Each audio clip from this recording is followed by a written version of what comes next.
Hello बच्चों, let's read the question. The stability of three oxides of potassium follows the following order: KO2 की सबसे ज़्यादा, then K2O2, then K2O.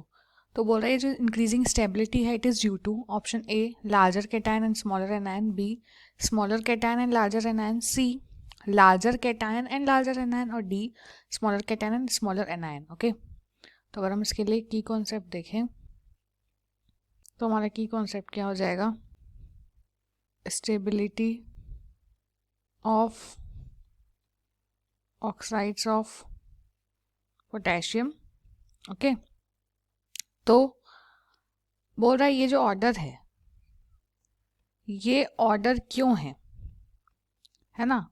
तो देखो होता क्या है, अगर हम देखें तो इसमें देखो हमारे पास कैटायन सेम है विच इज पोटेशियम, है ना, एनायन अलग है.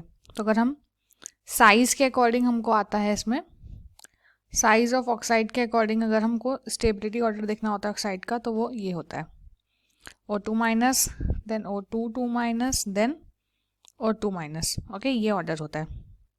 तो इसमें कॉमन क्या है? K प्लस कैटायन, है ना. तो होता क्या है, जो ऑक्साइड्स ऑफ पोटेशियम को इफेक्ट करता है, स्टेबलाइज करता है, वो होता है हमारे पास लैटिस एनर्जी इफेक्ट. ठीक है, क्या होता है? Lattice energy effect. Lattice energy क्या होती है? वो अमाउंट ऑफ एनर्जी जो बॉन्ड फॉर्मेशन के टाइम पे क्या होती है? रिलीज होती है. ठीक है, तो लैटिस एनर्जी जो होती है वो डिपेंड करती है मेनली किस पे? साइज पे. ठीक है, किस पे डिपेंड करती है? साइज पे. साइज बढ़ती है तो क्या होता है? अट्रैक्शन न्यूक्लियस और इलेक्ट्रॉन के बीच में कम हो जाता है, और अट्रैक्शन कम होता है तो लैटिस एनर्जी भी क्या हो जाती है? कम हो जाती है ना. और लैटिस एनर्जी कम होती है तो स्टेबिलिटी भी कम हो जाती है. तो इसमें अगर हम देखें तो जो कैटायन और एनायन दोनों ही इतने लार्ज हैं और उनकी स्टेबिलिटी किस पे डिपेंड कर रही है? लैटिस एनर्जी इफेक्ट पे. ठीक है, तो ये जो ऑर्डर है वो किसकी वजह से है? ये है लार्जर कैटायन और लार्जर एनायन की वजह से. ठीक है, तो इसीलिए जो हमारा करेक्ट आंसर है वो क्या हो जाएगा? Option number C, that is larger cation and larger anion.